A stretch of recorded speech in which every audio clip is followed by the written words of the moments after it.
ሰላም ጤና ይስጥልን ክቡራትና ክቡራን የዩቲዩብ ቻናል ቤተሰቦች የሰዓቱን አጫጭር ሰበር መረጃዎችን ይዤ ቀርቤያለሁ። ቻናላችንን ሰብስክራይብ፣ ቪዲዮአችንን ላይክ እንዲሁም አስተያየታችሁን ኮሜንት ቦክስ ላይ አስቀምጡልን እንላለን። ወደ ሰበር መረጃው ስናቀና የመካከለኛው ምስራቅ ላይ ውጥረቱ ተባብሷል። የተባበሩት አረብ ኤሚሬትስ አሁንም ከባድ ድንጋጤ ላይ ስትሆን የአየር ክልሏን በከፊል በዛሬው ዕለት መዝጋቱን አመሻሹን የዩናይትድ አረብ ኤሚሬትስ መግለጫውን አስታውቋል።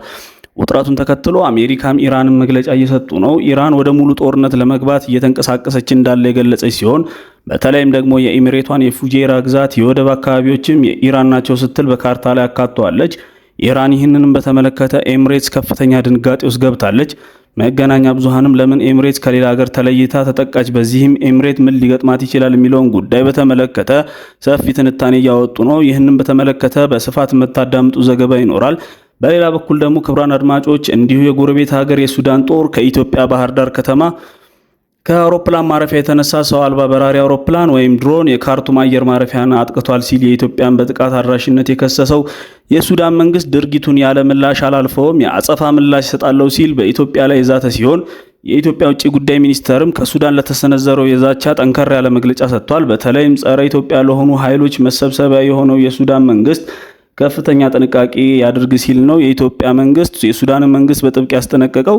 ይህንንም ተከትሎ በዝርዝር ማስደምጣችሁ በሰፊ ዘገባ ይኖራል። እስከ ፍጻሜ ቆዩ። ዝርዝር መረጃውን አዳምጡ። ወደ መረጃዎቹ አለፍኩ።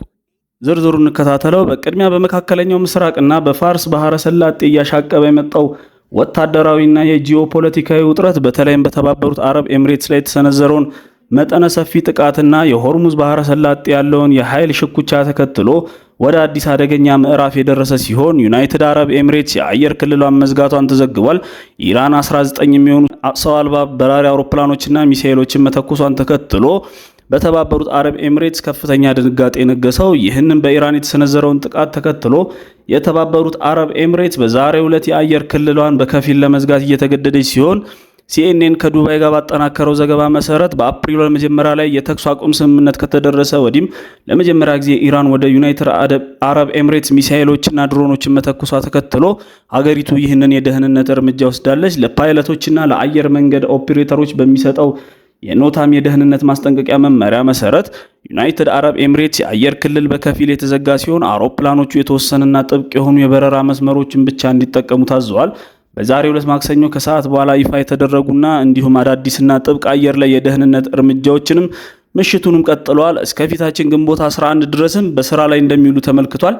የተባበሩት አረብ ኤሚሬትስ የደህንነት መረጃዎች እንደሚጠቁሙት ከሆነ ኢራን ተጨማሪ ጥቃቶችን በኤሚሬትስ ላይ ልትፈጽም ትችላለች የሚል ስጋት በከፍተኛ ሁኔታ በማደሩ ምክንያት አሁንም የኤሚሬትስ የጸጥታ ኃይሎች በተጠንቀቁ ሁኔታ እየቃኙ እንደሆነ ተመልክቷል።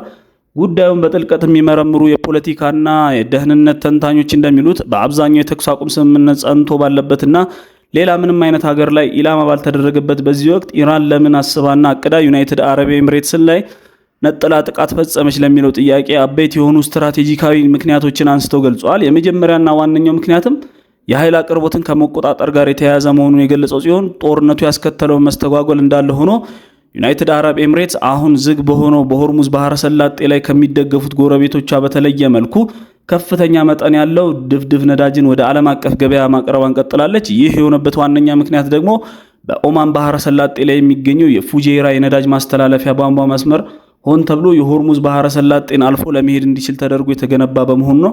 ሰኞ ዕለት ከሆርሙዝ ባህረ ሰላጤ አቅራቢያ ከሚገኝ ከዩናይትድ አረብ ኤሚሬትስ ነዳጅ ጫኝ መርከብ ጋር ኢላማ የተደረገው የፉጄራ ወደብ ነው። ይህንን ጥቃት ተከትሎ የዓለም ነዳጅ ዋጋ በከፍተኛ ደረጃ አሻቅቧል። ከጥቃቱ ጥቂት ቀደም ብሎ የኢራን እስላማዊ አብዮታዊ ዘብ የባህር ኃይል የሆርሙዝ ባህረ ሰላጤን አዲስ ቁጥጥር ክልል የሚያሳይ ካርታ ያሳተመ ሲሆን በሚገርም ሁኔታ ይህንን ካርታ ከውሃ መስመሩ ውጪ የሚገኘውን የዩናይትድ አረብ ኤሚሬትስን የፉጄራ ግዛትንም ያካተተ ነበር። ይህንን የኢራን እርምጃ የተገጣጠመው አሜሪካ በባህረ ሰላጤው ላይ የነጻ አሰሳን ለመመለስ በሚል የጀመረችው የነጻነት ፕሮጀክት በሚል መርከቦቹን እያጀቡ የሚያሳለፍ ሂደት ኢራን በሰፊው ቀጠና የኃይል ፍሰትን የማስተጓጎል ፍላጎትም ሆነ አቅም እንዳላት ለማሳየት የላከችው ጠንካራ ጥቃት መሆኑን ተንታኞች ገልጸዋል። ሁለተኛው ኢራን በትላንትናው ዕለት ወደ ተባበሩት አረብ ኤሚሬትስ የሰነዘረችው ከባድ ጥቃት ዓላማው ደግሞ በተለይም ዩናይትድ አረብ ኤሚሬትስን ከእስራኤል ጋር ያላትን ግንኙነት እያደገ የመጣው አንዱ ምክንያት ነው። ይህ ጦርነት እስራኤልና ዩናይትድ አረብ ኤሚሬትስን ይበልጥ አቀራርቧቸዋል የተባለ ሲሆን ባለስልጣናት ይህ ግንኙነት ይበልጥ ይጠነክራል ብለው ቢጠብቁም የሲኤንኤን መረጃ ምንጮች እንዳረጋገጡት ደግሞ እስራኤል ታይቶ በማይታወቅ ሁኔታ አይረን ዶም የተሰኘውን እጅግ ዘመናዊ የአየር መከላከያ ስርዓቷን ለዩናይትድ አረብ ኤምሬትስ መስጠቷንም ይህንን ስርዓት በኤምሬትስ አየር ክልል ውስጥ የኢራንን ተወርዋሪ መሳሪያዎችን ለማምከን ተጠቅማበታለች። በትላንትናው አልፎ ተርፎም የእስራኤል ወታደሮችም ወደ ተባበሩት አረብ ኤምሬትስ መግባታቸው ተዘግቧል። ይህ የሚያሳየው ደግሞ ዩኤኢ በቀጠናው ከሚገኙ የአረብና የሙስሊም አጋሮቿ በከፍተኛ ሁኔታ ርቃ ከእስራኤል ጋር ከፍተኛና የጠበቀ ወዳጅነት መመሰረቷን ነው። እነሱም ለኢራን ጥቃት ደካማ ምላሽ ሰጥተዋል በሚል ቅሬታ አዲስ ስትራቴጂካዊ የፖለቲካ አስተላለፍ እየፈጠረች ነው የተባለው። ኢራን በዩኤኢ ላይ ጥቃት ካደረሰች ከጥቂት ጊዜ በኋላ የኢራን መንግስት ልሳን የሆነው ታስሊም የዜና ወኪል አንድ የኢራን ወታደራዊ ምንጭን ጠቅሶ እንዳስነበበው አቡዳቢ የእስራኤል መጠቀሚያ አሻንጉሊት ወይም ፓውን ሆናለች በሚል የገለጸ ሲሆን በዚህም ፈጽሞ የማይረሱትና ከባድ ትምህርት ለተባበሩት አረብ ኤምሬትሶች እንሰጣቸዋለን ሲል የኢራን አብዮታዊ ዘብ ባወጣው መግለጫም አስታውቋል። ዩኤኢ ጥበብ የጎደለው እርምጃ የምትወስድ ከሆነ ደግሞ ሁሉም ጥቅሞቿ ለኢራን ኢላማ ይሆናሉ፣ እንዲሁም የትኛውም የኤምሬትስ ተቋም ደህንነቱ ከዚህ በኋላ የተጠበቀ አይሆንም ሲል የኢራን ጦር በተባበሩት አረብ ኤምሬትስ ላይ ከባድ ዛቻ አሰምቷል። ዩኤኢ በገባችበት እጅግ አደገኛ የሆነው ጂኦፖለቲካዊ አዙሪት ሲኤንኤን ባጠናከረው ሰፊ ዘገባ ላይ ዩኤኢ ከኢራን የገጠማት ከፍተኛ ጥቃት ይበልጥ የተባበሩት አረብ ኤምሬትስን ወደ አሜሪካና እስራኤል እቅፍ እንድትጠጋ ሊገፋ ስለሚችል ሀገሪቱ መውጫ በሌለው አደገኛ አዙሪት ውስጥ ትቀረቀራለች ሲሉ አንድ የቀድሞ የአሜሪካ መከላከያ ሚኒስቴር አማካሪ ለሲኤንኤን ተናግረዋል። ጃስሚን ኤልጋሚን ለሲኤንኤን የዜና ወኪል ሲናገሩ በተለይም ደግሞ በኮኔክት ዘርድ የቴሌቪዥን ፕሮግራም ላይ ቀርበው በእርግጥም እዚህ ጋር አንድ አይነት አደገኛ አዙሪት አለ በማለት ገልጸው በመጀመሪያዎቹ ሳምንታት ዩናይትድ አረብ ኤምሬትስ የጥቃቱን ከባድ ሸክም በተሸከመች ቁጥር አሜሪካና እስራኤል ጋር ያላት ስትራቴጂካዊ ጥምር በአደባባይ ጠናክራ ቀጠለች ብለዋል። ይህ እርምጃዋ ደግሞ በተራው ይበልጥ ደግሞ በኢራን ጥቃት ኢላማ እንድትሆን አድርጓታል ብለዋል። ከኢራን ጋር ጦርነት ከተጀመረ አንስቶ የዩናይትድ አረብ ኤምሬትስ በአረብ ከሚመራው የነዳጅ ጥምረት ኦፔክ የወጣች ሲሆን ከእስራኤል ጋርም ወታደራዊ እርዳታን በይፋ ተቀበላለች። በሌላ በኩል ኢራን በዩናይትድ አረብ ኤምሬትስ እና በሌሎችም የባህረ ሰላጤ ጎረቤቶች ላይ ለምትሰነዝረው ጥቃት የራሷን ህጋዊ የፖለቲካ መከራከሪያ በስፋት ያቀረበች ሲሆን ጋዜጠኛና ዲን አብርሃም ያጠናከረው ዘገባ እንደሚያመለክተው የኢራን ውጭ ጉዳይ ሚኒስተር ቃል አቀባይ ኢስማኤል ባጋይም በሰጡት መግለጫ በተለይም በቀጠናው ሀገራት ላይ የሚሰነዘረው ማንኛውም ጥቃት ራስን የመከላከል ህጋዊ እርምጃ መሆኑን በአጽንኦት ሰጥተዋል። እነዚህ የአረብ ሀገራት ዩናይትድ ስቴትስ እና እስራኤል በእስላማዊቷ ሪፐብሊክ ኢራን ላይ ለሚያደርሱት ጥቃት የሚያወግዙ የአሜሪካ ወታደራዊ ንብረቶች በግዛቶቻቸው አቅፈው ይዘዋል ሲሉ የከሰሱ ሲሆን እኛ በማንኛውም የቀጠናው ሀገር ላይ ምንም አይነት የጥላቻ ስሜት የለንም ያሉት ባጋይ የእነሱ ግዛቶችን ኢላማ ለማድረግ የተገደድንበት ብቸኛውና ዋናው ምክንያት ዩናይትድ ስቴትስ እና እስራኤል በእኛ ላይ እየፈጸሙት ካለው ንቁ የሆነ የጥቃት ዘመቻ ራሳችንን መከላከል ስላለብን ነው ብለዋል። በሌላ በኩል በኢራን የኒውክሌር ፕሮግራም ላይ የደረሰውን ጉዳት በተመለከተ በአሜሪካ የስለላ መረጃዎች የአሜሪካ ባለስልጣናትን ያስደነገጠ ሆኗል። የአሜሪካ የስለላ መረጃዎች እንዳመለከቱት ከሆነ በቅርቡ ኢራን ላይ በተሰነዘረባት ከፍተኛ ጥቃት የኢራን የኒውክሌር ፕሮግራም ላይ የደረሰው ጉዳት እጅግ በጣም ውስን መሆኑንና ኢራን በፍጥነት እነዚህን ጠጋግናና ከምድር በታች ባሉ የዩራኒየም ማብላያ ጣቢያዎች ላይ የኒውክሌርን በአጭር ጊዜ ልትታጠቅ ትችላለች የሚለው መረጃ በስፋት መዘገቡን ሮይተርስ ዘግቧል። የዜናው ወኪል ሮይተርስ ለጉዳዩ ቅርበት ያላቸው 3 ምንጮችን ጠቅሶ ያወጣው ዘገባ እንደሚለው ከሆነ ፕሬዚዳንት ትራምፕ ኢራን የኒውክሌር ፈንጂ እንዳትሰራ ለማስቆም ሲሉ ያሳለፍነው ፌብራሪ ላይ የከፈቱት ጦርነት በኢራን የኒውክሌር ፕሮግራም ላይ ያንን ያክል ለውጥ አላመጣም ተብሏል። አሜሪካና እስራኤል ጦርነቱን የጀመሩበት መደበኛ ወታደራዊ ኢላማዎችን በማጥቃት ቢሆንም ኋላ ላይ ግን እስራኤል በርከት ያሉ ወሳኝ የኒውክሌር ተቋማትን መታለች ብሏል። ይሁን እንጂ እነዚህ ጥቃቶች የኢራንን የኒውክሌር መሳሪያ ትታጠቅበታለች ተብሎ የሚታሰበው የጊዜ ሰሌዳ ላይ ጉልህ ለውጥ ባለማምጣታቸው የኢራንን የኒውክሌር ፕሮግራም ማውደም ወይም ያላትን የበለጸገ ዩራኒየም ክምችት ማስወጣት አማራጭን በጠረጴዛቸው ላይ አስቀምጠው ትራምፕ አንዱን ሊወስኑ እየተገደዱ እንደሆነ መናገር ላይ ናቸው። እስራኤልና አሜሪካ ባለፈው ዓመት ሰኔ ላይ የናታን ፎርዶና ኢስፋሃን የኒውክሌር ተቋማት ላይ ጥቃት ፈጽሞ ነበር። ሮይተርስ የዜና ወኪል የጠቀሰው የአሜሪካ የስለላ መረጃ እንደሚያሳየው እነዚህ ጥቃቶች ኢራንን የኒውክሌር መሳሪያ ለመታጠቅ የሚያስፈልጋትን ጊዜ የገፉት ከ9 ወር እስከ 1 ዓመት ለሚደርስ ጊዜ ብቻ ነው። በባለፈው ዓመት ጥቃት ስራ ላይ የነበሩት 3 የማበልጸጊያ ተቋማት ቢመቱም የተባበሩት መንግስታት ድርጅት የኒውክሌር ተቆጣጣሪ ተቋም 440 ኪሎ ግራም የሚደርሰውና እስከ 60% የበለጸገ የኢራን የዩራኒየም የት እንደሚገኝ ግን እስካሁን ድረስ ማረጋገጥ አልተቻለም። ግማሽ ያህሉ በኢስፋሃን የኒውክሌር ምርምር ተቋም የምድር ስር ተቀብሮ እንደሚገኝ የአሜሪካ የስለላ መረጃዎች እንደሚያምኑ ገልጸዋል። የአሜሪካና ኢራን ባካሄዱት ድርድር ስምምነት ላይ እንደደርሱ ካደረጋቸው ዋነኛ ጉዳዮች መካከል የኢራን የኒውክሌር ፕሮግራም ዋነኛ መንስኤ ነው። ፕሬዚዳንት ትራምፕ ኢራን የኒውክሌር መሳሪያ እንድትታጠቅ የማይፈቅዱ መሆኑን ተናግረዋል። የኒውክሌር ፕሮግራሟ ለሰላማዊ ዓላማ የሚውል እንደሆነ የምትገልጸው ኢራን በበኩሏ የማበልጸግ መብቷ እውቅና እንዲሰጠው የሚጠይቅ የስምምነት ሐሳብ ማቅረቧን ነው መገናኛ ብዙሃን የዘገበው። በሌላ በኩል በአሜሪካና ኢራን መካከል ነግሶ የቆየውን ጦርነት ያስቆመው የተኩስ አቁም ስምምነቱ አሁንም ተግባራዊ ከሆነበት ጊዜ አንስቶ ኢራን በአሜሪካ ኃይሎች ላይ ከ10 በላይ ጥቃቶቿን መሰንዘሯ ተዘግቧል። የአሜሪካ የጦር ኃይሎች ጠቅላይ ኢታማዦር ሹም የሆኑት ሊቀመንበር ጀነራል ዳንኬ በዛሬው ዕለት አመሻሹን በሰጡት መግለጫ እንዳረጋገጡት ጀነራሉ ይህ የጥቃት መጠን አሜሪካ ወደ ለየለት የውጊያ ዘመቻ ዳግም እንድትገባ ከሚያስገድዳት የጦር መነሻ ደረጃ በታች ነው። ይህንን ተጠቃም ብለን ከኢራን ጋር ወደ ደም አፋሳሽ ጦርነት አንገባም ሲሉ ሁኔታውን ለማቀዝቀዝ ሞክረዋል። ጀነራል ዳንኬን ሲያስረዱ የተኩስ አቁም ስምምነቱ ከተገለጸበት ጊዜ ጀምሮ ኢራን በንግድ መርከቦች ላይ 9 ጊዜ ተኩስ ከፍታለች፣ 2 የኮንቴነር መጫኛ መርከቦችን አግታለች፣ እንዲሁም በአሜሪካ ኃይሎች ላይ ከ10 ጊዜ በላይ ጥቃት ሰንዝራለች። ሆኖም ይህ ሁሉ በአሁኑ ሰዓት ዋና ዋና የውጊያ ዘመቻዎችና ዳግም ከሚያስጀምረው ቀይ መስመር በታች ነው ብለዋል ጀነራሉ። አክለውም ጦርነት ዳግም የመጀመሩ መነሻ ከኔ ስልጣንና እርከን በላይ የሆነ የፖለቲካ ውሳኔ ነው።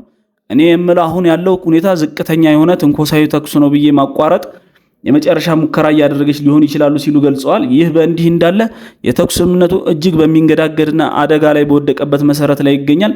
በተለይም የአሜሪካ ማዕከላዊ እዝ አዛዥ አድሚራል ብራድ ኩፐር በሰጡት መግለጫ እንዳስታወቁት አሜሪካን በሆርሙዝ ባህረ ሰላጤ ውስጥ 6 የኢራን ትናንሽ ጀልባዎችን በፈንጂ ማጋየቷን ገልጸው በዚህም አድሚራል ኩፐር የተኩስ አቁሙን መፍረስ አለመፍረሱን በተመለከተ ዝርዝር ውስጥ መግባት እንደማይፈልጉ፣ ነገር ግን ለተወሰደው እርምጃ ተመጣጣኝ የሆነ ጥቃት በኢራን ላይ ጦራቸው እየሰነዘረ እንደሆነ ገልጿል። ይህ በዚህ እንዳለ በሁሉም ባህረ ሰላጤ ውስጥ ያለውን ውጥረት እያሽቆለቆለ በሄደ ቁጥር ኢራን በውሃ መስመሩ ላይ ያላት ቁጥጥር አደጋ ላይ የሚወድቅ ከሆነ የዩናይትድ ስቴትስን ይበልጥ ፈተና ውስጥ የሚከቱ ተጨማሪ መንገዶችም እንዳሏት ኢራን በጽኑ አስጠንቅቃለች። አሜሪካ አሁን ያለውን መቀዛቀዝ ለመስበር ቆርጣ መነሳቷን ብታወጅም ኢራን በበኩሏ ለቁጥጥሯ እስከ መጨረሻው ለመዋጋት ዝግጁ መሆኗን እያነሳች ነው። የኢራን ዋና ተደራዳሪ የሆኑት መሐመድ ባገር ጋሊባፊ ባስተላለፉት የቅርብ ጊዜ መልእክትም ዋሽንግተን ጉዳዩን ፈጽሞ የማይታገስ ሆኖ ብታገኘውም ኢራን ቁጥጥሯን በማጠናከር በባህረ ሰላጤው አዲሱን ነባራዊ ሁኔታ ጠብቃ ለማቆየት እንዳቀደች ደጋግሞ ለመገናኛ ብዙሃን አስረድተዋል። ካሊባፊ እጅግ የከረረው ማስጠንቀቂያ አዘል መልእክታቸውን ሲያስተላልፉ እኛ ገና አልጀመርንም በማለት ኢራን ቀጣይ ልትወስዳቸው ያሰበቻቸው እጅግ ከባድ የሚባሉ እርምጃዎችም እንደተሰናዱ ተመልክቷል። ይህ የኢራንና የአሜሪካ ውጥረት በመላው መካከለኛ ምስራቅ ቀጠና በተለይም በኢራቅ ላይ እያሳደረ አስፈሪ ተጽዕኖ እጅግ አሳሳቢ ሆኗል። አሜሪካም በኢራቅ አየር ክልል ውስጥ ስላለው አደጋ ዜጎችን አጥብቃ አስጠንቅቃለች። በአሜሪካና እስራኤል እንዲሁም በኢራን መካከል በነበረው ጦርነት ምክንያት ተዘግቶ የነበረው በኢራቅ የአየር ክልል በቅርቡ ዳግም ክፍት መደረጉን ተከትሎ በኢራቅ የሚገኘው የአሜሪካ ኤምባሲ ዜጎቹ በሀገሪቱ ውስጥ የአየር በረራዎችን እንዳያደርጉ ከባድ ማስጠንቀቂያ ጥሏል። ኤምባሲው በማህበራዊ ትስስር ገጹ ባወጣው መግለጫ በኢራቅ ውስጥ በአየር ለመጓዝ እያሰቡ ያሉ ግለሰቦች በኢራቅ አየር ክልል ውስጥ በሚሳኤሎችና በድሮንና በሮኬቶች የሚተኮሱ ፈንጂዎች ምክንያት የተደቀኑትንና ቀጣይነት ያላቸውም ሊሆኑ የሚችሉ ከባድ አደጋዎችን በሚገባ ሊገነዘቡ ይገባል ብለዋል። መግለጫው አክሎም በተለይም ከኢራን ጋር የተሰበሰቡ የኢራቅ ኃይሎችና ሚሊሻዎች በቅርቡ በመላው ኢራን በሚገኙ የአሜሪካ ዜጎች ላይ እንዲሁም ከአሜሪካ ጋር ግንኙነት ባላቸው ኢላማዎች ላይ ተጨማሪ ጥቃቶችን ለማድረስ አንድ እቅድ ማዘጋጀታቸውንም መገናኛ ብዙሃን ዘግቧል። ወደ ሌላ ዜና ስናቀና ጎረቤት ሀገር ሱዳን ከኢትዮጵያ ባህር ዳር የተነሳ ሰው አልባ በራሪ አውሮፕላን ወይም ድሮን የዋና ከተማ የካርቱምን አየር ማረፊያ ጥቃት አድርሶበታል ሲል ኢትዮጵያን በጥቃት አድራሽነት ሱዳን ከሰሰ። የኢትዮጵያ መንግስትም ይህንን አስተባብሎ ጥብቅ የሆነ መግለጫ በሱዳን ላይ አውጥቷል።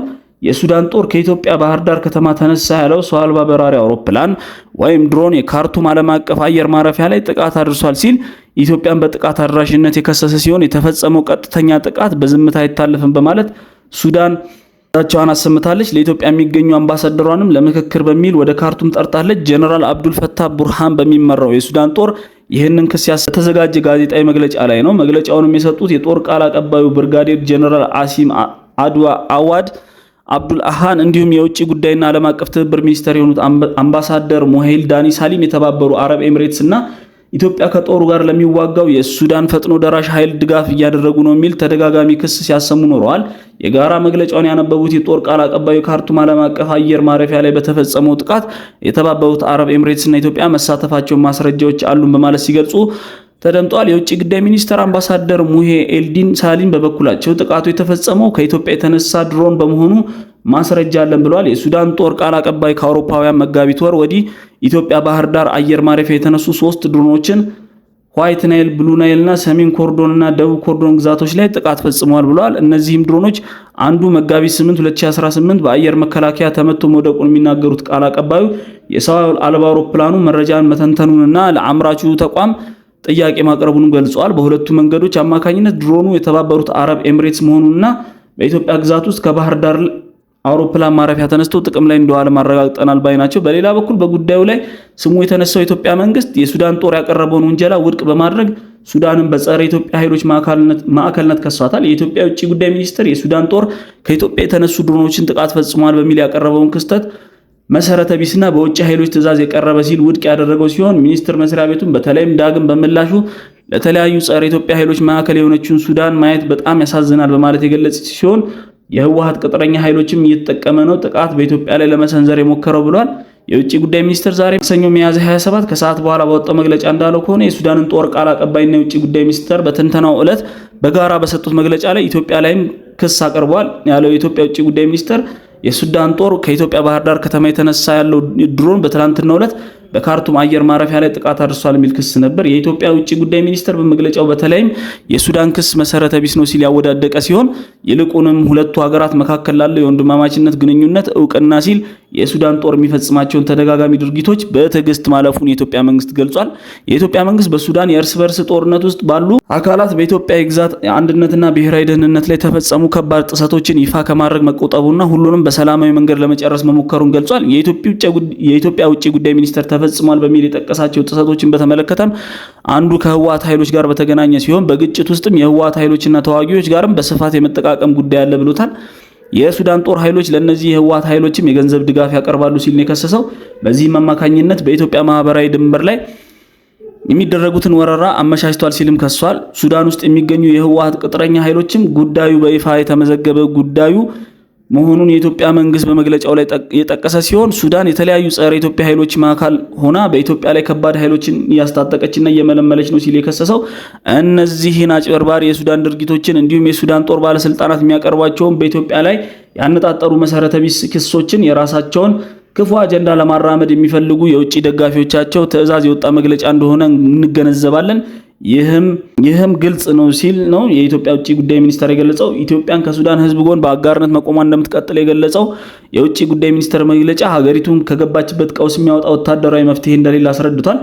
ኢትዮጵያ በሱዳን የእርስ በርስ ጦርነት ተፋላሚ ወገኖች መካከል ንግግር እንዲደረግና አስቸኳይ ሰብአዊ ተኩስ አቁም እንዲደረግ በድጋሚ ጥሪ አቅርቧል። ቀጥሎም ዘላቂ የተኩስ አቁም ስምምነት እንዲሁም ለዘላቂ ሰላምና ለሲቪል አስተዳደር መመለስ መሰረት የሚጥል ነጻ አካታችና ግልጽ የሆነ በሲቪል የሚመራ ንግግርና የሽግግር ሂደት አስፈላጊ ነው ብለዋል። ክቡራን አድማጮቻችን ለሰዓቱ ያሰናዳናቸው መረጃዎች እነዚህ ነበሩ። ቻናላችንን ሰብስክራይብ፣ ቪዲዮአችንን ላይክ በማድረግ ቤተሰብ ይሁኑ። በቀጣይ በሌሎች መረጃዎች እስከንገናኝ መልካም ቆይታ እላለሁ።